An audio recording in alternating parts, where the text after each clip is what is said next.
नमस्कार मित्रांनो, स्वागत आहे तुमचं पुन्हा एका नवीन व्हिडिओमध्ये. मित्रांनो, गेल्या काही दिवसांपासून अमेरिका, इस्रायल आणि इराणमध्ये युद्ध सुरू आहे. अमेरिका, इस्रायल संयुक्तपणे इराणवरती हल्ले करत आणि इराण देखील अमेरिका, इस्रायलला जोरदार प्रत्युत्तर देत आहे.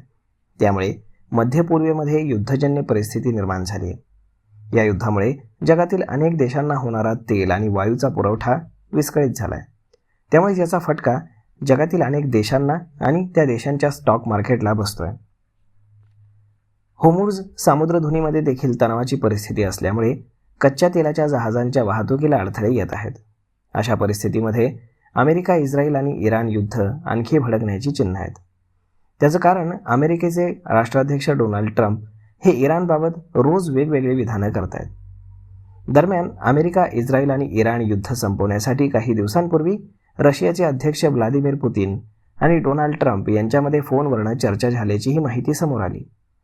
या चर्चेमध्ये व्लादिमीर पुतीन यांनी डोनाल्ड ट्रम्प यांच्याकडे इराणमधील युद्ध संपवण्यासाठी एक मोठा प्रस्ताव ठेवल्याची चर्चा आहे. मात्र पुतीन यांचा हा प्रस्ताव डोनाल्ड ट्रम्प यांनी नाकारल्याची माहिती एका अहवालामधून समोर आली आहे.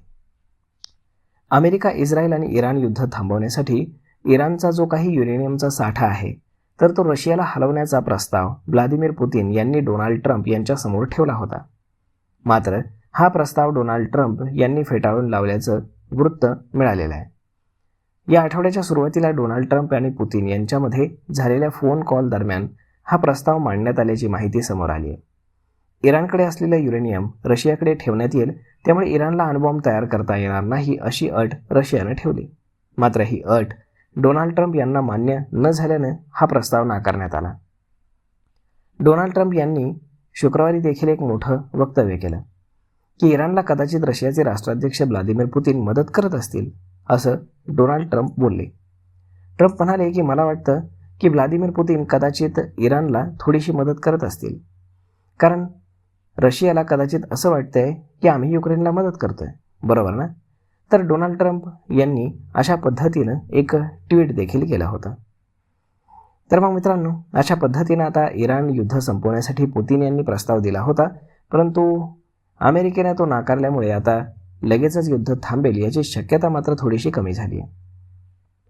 तर मग मित्रांनो, याचा स्टॉक मार्केटवरती अजून किती गहिरा परिणाम होतो ते पाहणं खूप गरजेचं ठरेल. तर मग भेटूयात पुढे एका नवीन व्हिडिओमध्ये. तोपर्यंत तुम्हाला आजचा हा व्हिडिओ, ही माहिती कशी वाटली हे तुम्ही आम्हाला कमेंट करून नक्कीच सांगा. आणि जर आवडली असेल तर आपल्या जवळच्या मित्रमंडळींसोबत देखील हा व्हिडिओ तुम्ही शेअर करायला विसरू नका. धन्यवाद.